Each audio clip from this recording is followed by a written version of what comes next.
And then she said, or maybe you could work in the film business. And I remember, I'll never forget the moment. It was like the universe had just opened and all my stars were aligned. And I went, are you kidding me? You mean I can actually go and work in this thing?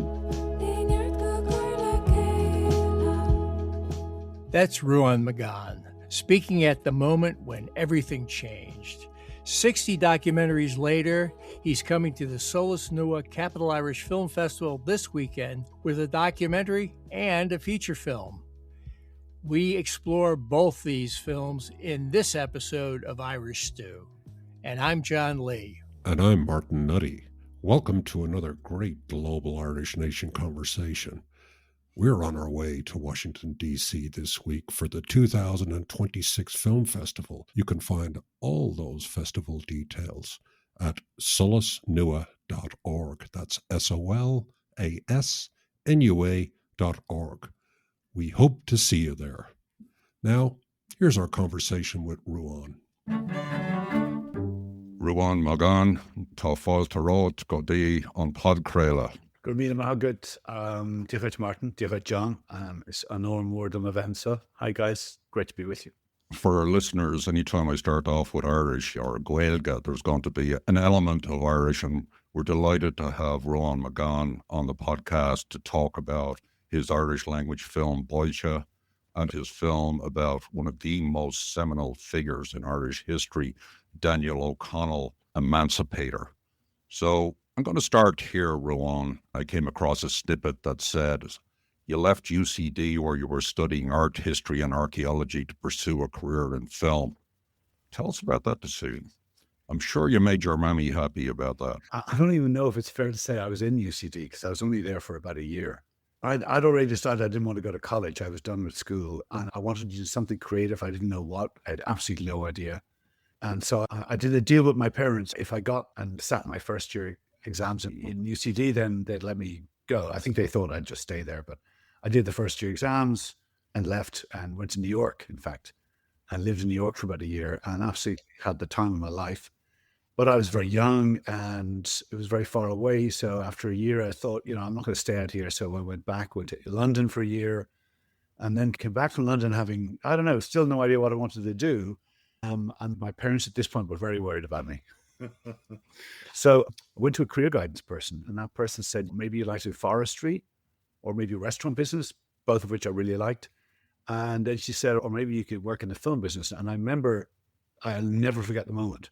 It was like the universe had just opened and all my stars were aligned. And I went, are you kidding me? You mean I can actually go and work in this thing? Because I was madly passionate about films, had been since I was 4 or 5. Watched them relentlessly on the BBC, which used to have these double bills every single afternoon during the week. And so that was it. So I just lucked out. I ended up getting into my passion and just loving it ever since. So talk to us about cracking that door open. What was the first gig?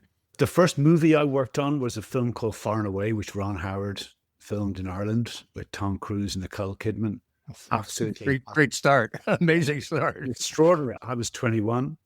And Mar Gwyl Gaelnagum, Tá Gaelnagum, like I speak Irish because I was half reared down in the Kerry Gaeltacht at the west of Ireland. And this film, a little bit of it was going to be shot down there and they were going to build a village. This is before the era of CGI. So they were going to build the entire village that Tom Cruise came from. And so they sent me down there for 6 months to just mind the guys who were building the set, and just take care of the set, take care of locations and wait for the big monster crew to arrive, which was an extraordinary sight. So yeah, as you say, I lucked out. And then I worked on a whole bunch of big movies in Ireland because Ireland became a very, very popular place to film movies. You'd say these Private Orion and Mel Gibson came in with Braveheart and Neil Jordan was making lots of great movies at the time. And so, yeah, that was it. And at the same time, I was always working in documentaries. So I would do maybe 6 months on a movie and then 4 or 5 months on a documentary. And I was always one foot in one camp and one foot in the other camp. We had the pleasure, as I mentioned to you in the preamble before we hit the record button, of talking to your brother, Manchán. And on behalf of our listeners, myself and John, our condolences to you and your family. He was a special man. But Manchán told us a story in the course of the podcast referring to 1996 about a troubled mother sending her son off to dig his younger brother out of a cowshed somewhere in the Himalayas. And that triggered essentially a whole new career for Manchán and also got you going even faster in the movie business. How accurate is that story? It's fairly accurate. Manchán was, he was traveling a lot. Ever since he left school, he traveled. He went to Africa, South America, India, a lot of different places. And I was meanwhile working in the movie business, and TG4 were just starting up, which is the Irish language channel. Now, this, for your listeners, was a kind of an extraordinary act of cultural revolution that happened in Ireland around about 95, 96, where the Irish language that I'm proud to speak it, but very few people in Ireland speak it. It had nearly died. But a bunch of cultural activists had pushed and pushed to try and create an infrastructure, I suppose, a scaffolding on which they could, the rebirth of the language could commence. And among these actions that they did was to try and set up a television channel, which was called TG4. It still exists. It's absolutely brilliant. It's gone from strength to strength since they founded it. But as they were trying to set it up, I was working in the movie business and I noticed this and I went, oh, I could make a documentary in Irish for TG4. Maybe not a documentary, but just a little video diary with my brother. And he had no idea I was coming. So it wasn't my mother sent us out. I think it was my ambition set me off into Manchán down. And he was way up the top of the Himalayas, right on the border of Nepal. If anyone has ever looked at the front cover of The Lord of the Rings, there's a map there that Tolkien drew. And the Misty Mountain is off in the distance, Mordor. And from where Manchán's hut was just beneath where Tolkien wrote that book. And the vista out of Tolkien's house, this house where on top of the hill, is exactly what he drew there. Manchán was living in the cowshed, drinking his own piss, communing with angels, going slightly out of his mind, and probably speaking Irish to himself because he was a brilliant Irish speaker. And I turned up, knocked on the door in a full safari suit and some steel aluminum flight cases, which at the time I thought were essential to filmmaking. So from that point on, Manchán and I ended up just falling in love with making films together. So we made over 60 documentaries all over the world. And it was just the most amazing experience ever. And yeah, it was kind of the beginning of this extraordinary path that led him to become such a cultural influence. Thank you for that, Ruán. Let's move the focus back to the Capital Irish Film Festival, for Solas Nua's annual Irish film extravaganza in the outskirts of Washington, D.C. And we have two films, as mentioned. The one I'd like to take a crack at is the Irish language drama, Báite. Could you give us the English meaning of that word? Okay, so Báite means drowned in Irish. But of course, it being Irish, it has multiple additional sub-layers of meaning, subtexts. So it also means submerged or the thing beneath or to be kind of lost. So it has a multiplicity of meanings, all to do with being drowned, but you don't necessarily have to be dead. That works very well for the film that we saw because I found it defies easy labeling. There's a mystery aspect. There's a little bit of a police procedural, a family drama, a portrait of a small town confronting the outside world, emigration, threads of romance, sexual tension. When Martin and I have any filmmakers on, we like to talk about the film in a way that doesn't give away anything about the film so people can enter into it with the same surprise that we did. And I was wondering, as I was trying to tie these threads together, do you have one of those movie taglines like in Alien, in space, no one can hear you scream? Is there a way you would encapsulate the film in a phrase or two to guide people towards it? Well, I have to say, you've just done a really good job of doing that. And I might add to it maybe that it's about this woman, Peggy, and she has a really strong idea for what the future for her community can be, but everyone is conspiring against her. And it seems a very coherent thing to be trying to pursue. And then suddenly this mystery begins, this body appears, and that undermines everybody and everything. So I like it as a kind of metaphor for the kind of new Ireland that was beginning to be formed or imagined back then. It's set in the 1970s, and it has like a bunch of flashbacks to the 1950s. There's that tension between old Ireland and what Ireland might become. But then also that same thing goes on within us, doesn't it? That we want something for ourselves. We want to develop, revolve in a particular way, but then life conspires against us, doesn't it? You never can quite get to where you want to get to. And it feels like it's not just people conspiring against her, but people from decades ago still conspiring against her. And then things coming in from the modernity that you hint at that impact her as well. Let's just talk about, where is the film set, both in theory and in practice? Okay, very good. So it's an imagined place which we created with some very cheeky, limited, not expensive VFX. We kind of shot a lot of plates and created a place that doesn't exist. So it's very beautiful. All of the creative departments, wardrobe, production, design, camera, grading, all of us conspired to give the film a very particular color palette. So it's a kind of a rhapsody of blue and green, and it's very intentional.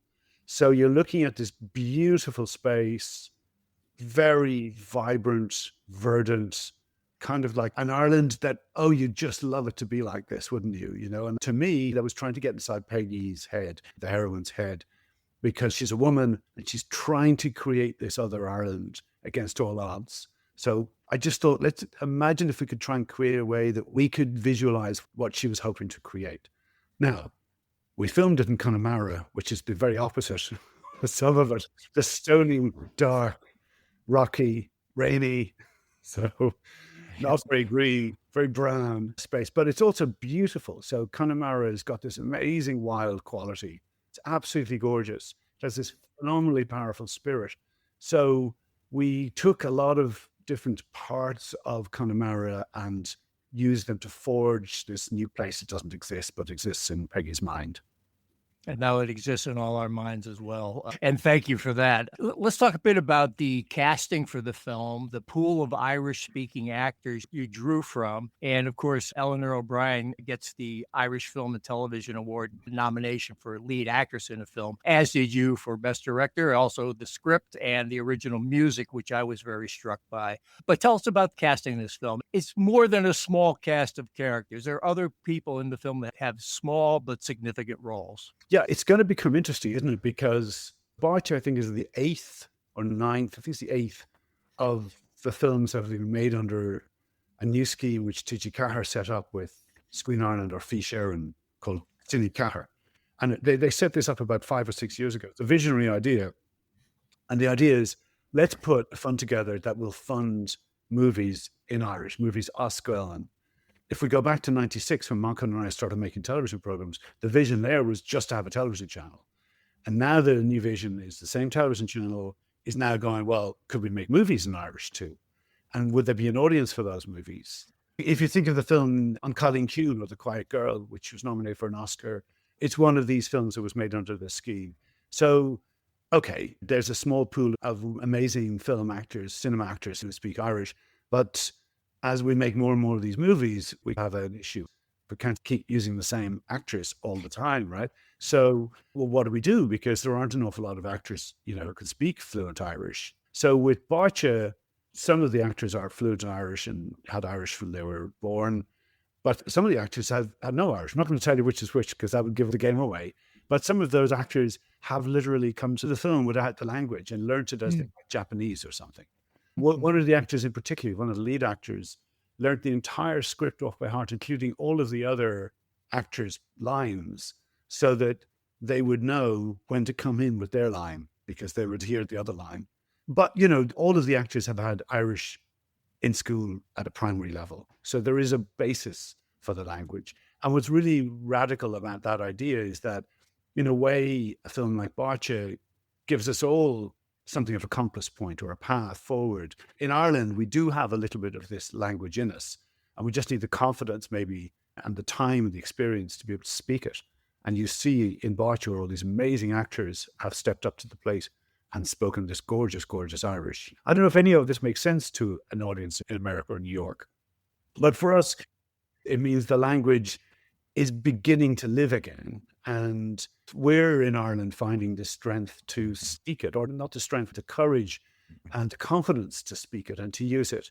Like Tugwell known Cleavon the Gumsa, so I have the Irish language from when I was born, but I stopped using when I was about 11 or 12. So Tom Botcuth, be an imni orum, I'll find. So I'm sort of lame in how I speak Irish, and I get rather nervous speaking it. So I've gone back to Irish lessons just lately. And you're seeing this across the country. People are beginning to find the courage to embrace their language, and that's very exciting. So it's a long answer about the cast, but it was amazing. And my God, the cast are just so phenomenal. I'm so proud to have worked with all of them. Yeah. Yeah, I think it's interesting, and you asked whether this would make any sense given that our audience, let's say the bulk of our audience is American, but the truth is we do have pop-up Gaeltachts in New York. We have people taking languages, taking the Irish language classes, and the demand actually outstrips the availability. So there is this odd global movement taking place where people are embracing that, and that's why I feel this canon of films that have been developed on the Cine 4 scheme is hugely important for the vitality of the language. And if I'm correct, you ran your set Oscuelga Amod Cartagon. Don Cartagon, yeah. We've got Gaelnagus Berla. So we ran our set primarily in Irish. Every member of the crew would use Irish first, and then if the thing they were trying to express was a little bit complicated, they could step back into English and then go back into Irish. This is the way we'll get the language running again if people aren't nervous about speaking it or nervous about speaking it slightly, imperfectly, let's say. As far Gaelga Bristana, Berla Clista, which is, it's better to speak broken Irish than smart English. And that was the method that we used on set. But it was really, really thrilling for me because since I was a kid, the reason I speak Irish, I was reared in Dublin, and the reason I speak Irish was because my great-granduncle was one of the founders of the Irish Volunteers. He was a leader in 1916. My grandmother, Sheila Humphreys, was on hunger strike a bunch of times. She was coming along. She was out in the War of Independence, in the Civil War. So very, very strong nationalistic background. And all of that in our little leafy suburb in Donnybrook, it was kind of enforced upon us that we speak Irish. But we were unusual, right? And we knew we were unusual speaking Irish in Dublin. Whereas now, as of mid-50s, and I'm looking around here in the city in Dublin, people are speaking Irish everywhere. And something has changed in just those 4 or 5 decades, which is so exciting. And movies like Boycha are part of that. Hey, it's Martin. We're going to take a brief break from our conversation with Ruán Magan to hear about the Capital Irish Film Festival. Boycha and Daniel O'Connell Emancipator, the two films we're talking about in this conversation, will be featured at the Solas Nua, Washington, D.C. Capital Irish Film Festival. I had the pleasure of attending last year. This year promises to be every bit as exciting, and even better are the social activities that surround the Capital Irish Film Festival. There's plenty of crack to be had. Now, to tell us more, I'm joined by Maeve McCullough, director and curator of the Solas Nua Capital Irish Film Festival. So, Maeve, what can we expect? Thanks for having me here, Martin. Yes, we have a full 4 days at AFI from February 26th to March 1st. The lineup this year is really about discovering new Irish talent and seeing films that would not typically be screened in DC, never mind the US. The lineup includes 18 feature films and 24 shorts, including 4 shorts programs and a family program. We have directorial debuts, women writers, women directors, the Norman Houston Award, Irish music, politics, marginalised voices. And the Irish language permeates the programme this year with 13 films featuring Irish dialogue. And there's going to be an opportunity this year to engage in Irish language chatting at the SIF pop-up Gaeltacht that we're running on Saturday and Sunday. And that will take place after the screening of Boycha on Saturday, which is Ruán Magan's wonderful Irish language crime thriller. And then on Sunday after Ainthas, Damien McCann's film noir Irish language thriller set in the north of Ireland, starring Carrie Crowley. As well as the 42 films across 22 screenings that we're presenting, there will also be Q&As, panel discussions, special guest contributors, and an opportunity to actually meet with the filmmakers. This year we have 15 special guests coming from Ireland, including directors Lisa Barros de Sa and Glenn Leyburn, who'll be with us on opening night, and they'll be in conversation with Dr. Dara Gannon from Georgetown University's Global Irish Studies Initiative. We're also delighted that on opening night we will have the ambassador Ambassador of Ireland to the United States, Geraldine Byrne-Nason, with us to welcome everyone to the festival. On Friday night, we're excited to present our annual Spotlight on Film from Northern Ireland. And the programme for that evening includes the presentation of the 2026 Norman Houston Award. We'll do a screening of the award-winning film Three Keenings by Oliver McGoldrick, and that will be in a double bill with Colin McIver's No Ordinary Heist, which is just fresh off its world premiere from the Santa Barbara Film Festival. After the screenings, we'll be presenting a Q&A with the Irish Stew podcast, including yourself, Martin, and John Lee, in conversation with director Colin McIver and producer Ruth Carter. That evening will be presented in partnership with the Northern Ireland Bureau, and we're delighted that the director of the Bureau, Richard Cushney, will be with us on the evening. And everyone will be invited to a reception afterwards at AFI, sponsored by the Northern Ireland Bureau. On closing night, we'll also have the Deputy Head of Mission from the Embassy of Ireland, Fionnuala Quinlan, with us. And we'll also be welcoming our partners from University of Notre Dame, University College Cork, and University College Dublin's Creative Futures Academy. Most of all, we're just so excited to meet everyone at AFI for 4 amazing days of Irish cinema. Tickets are on sale right now at solasnua.org/SIF. And Martin, we look forward to seeing you down in DC. Thanks, Maeve. Both John and I are really pumped to attend this year's 2026 Capital Irish Film Festival. I had a great time last year. It's a great opportunity to congregate, to connect. What more can you ask for from a cultural event? So really looking forward to it. And with that, now we're going to return to our conversation with director Ruán Magan. So what we're going to talk about is the other film that will be on show at the Capital Irish Film Festival, which features a titanic figure in Irish history. The film's called Daniel O'Connell, Emancipator. Let's start here. I think we all carry thumbnail ideas about great historical figures, but when you plunge into making a film like this, you find out things maybe that are unexpected. So tell us about your thumbnail understanding, or maybe it's comprehensive, unlike mine. What did you find out that surprised you? Well, I think everything is the answer to that question. Why do I say that? So Daniel O'Connell, for your listeners who don't know who he was born in 1775.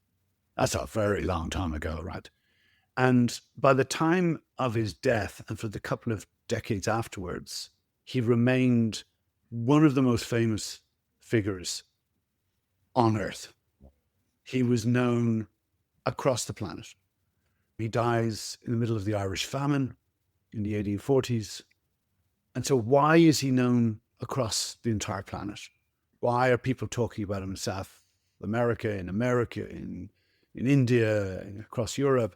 Well, it's because he had, in the course of his life, risen a broken people, an oppressed people, an impoverished people, a colonized people, the Irish peasants, mostly, from their knees, and given them a sense of strength and confidence in their own value.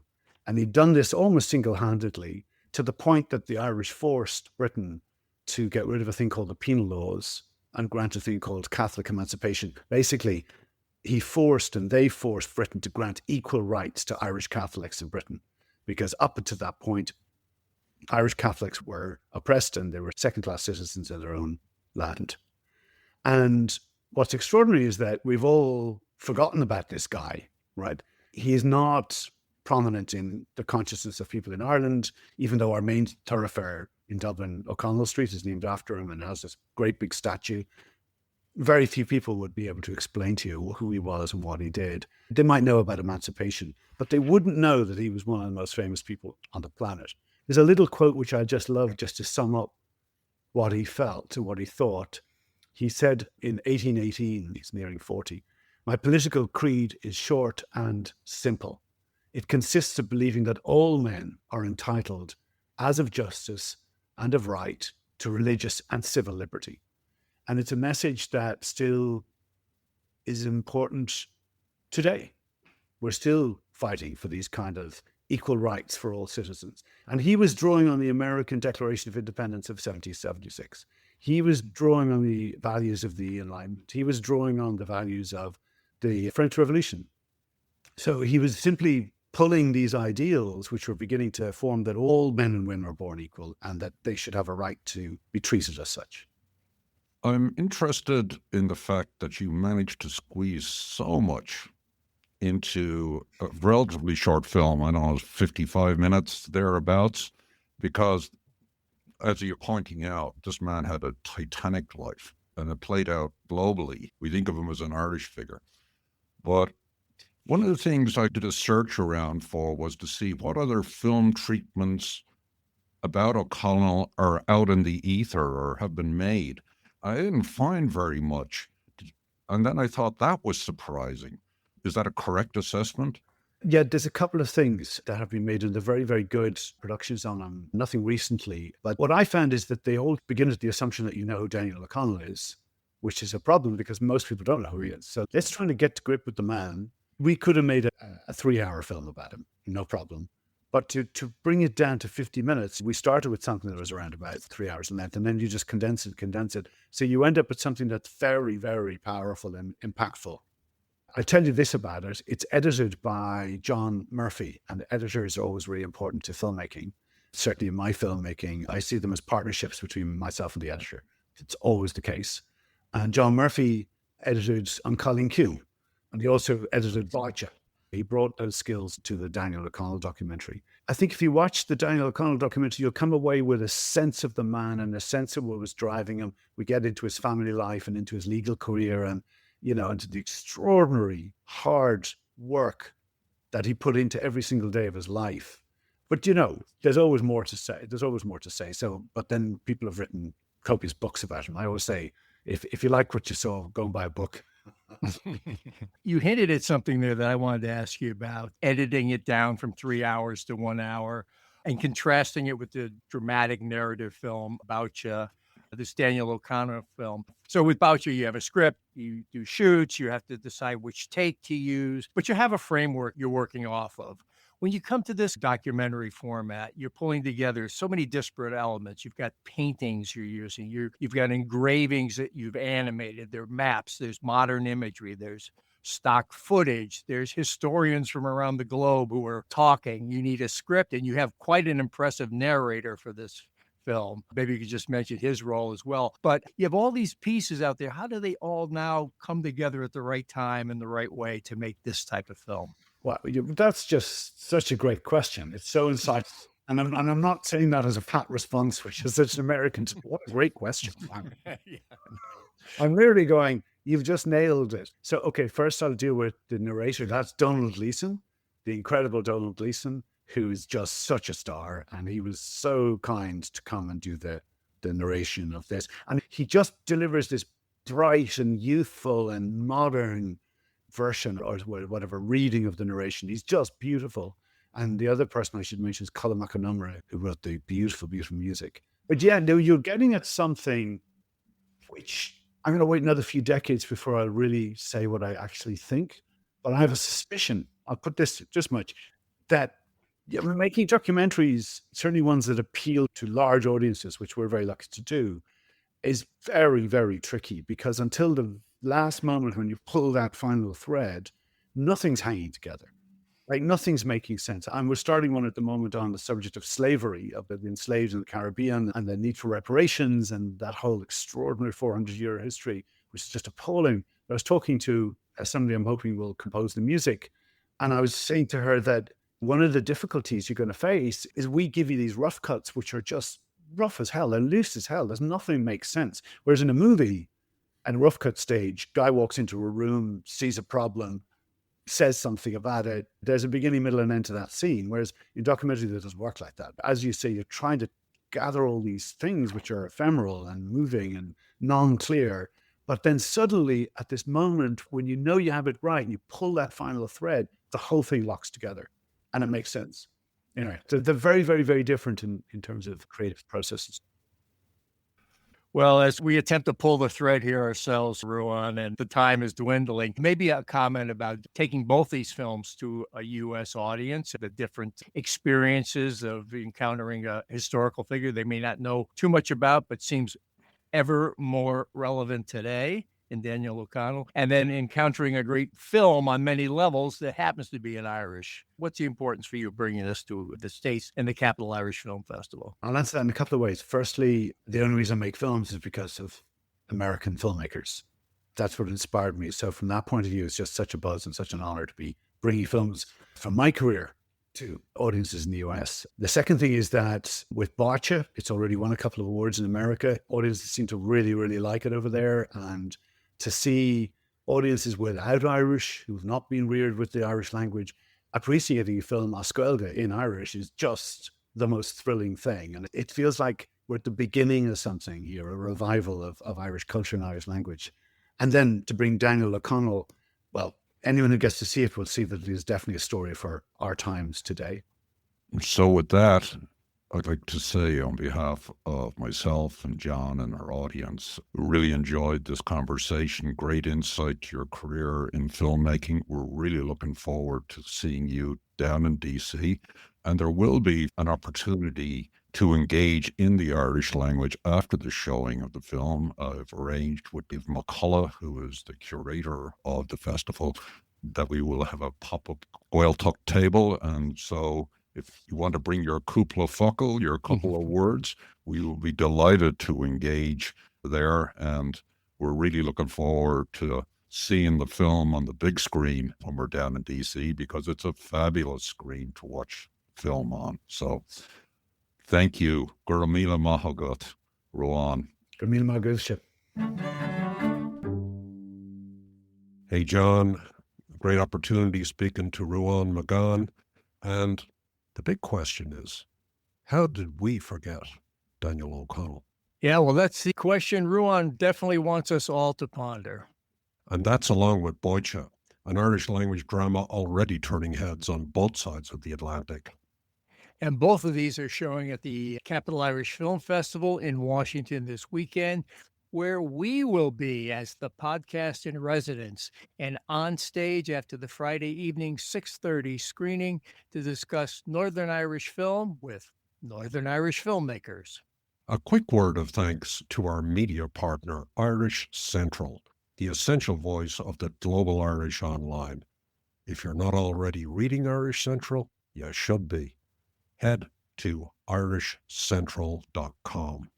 And please do follow the Irish Stew wherever you get podcasts. Share this episode with someone who needs to hear it.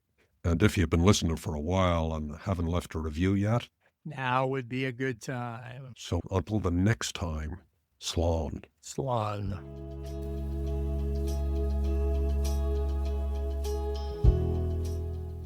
Irish Stew is produced by John Lee, Martin Nutty, and Bill Schultz. Editing, mixing, and mastering by Bill Schultz. Music on Irish Stew was composed and performed by Rosa Nutty, with Donald Bowens on drums, Cathal O'Riordan on bass and synthesizer. For more on Rosa Nutty's music, please visit rosanutty.com.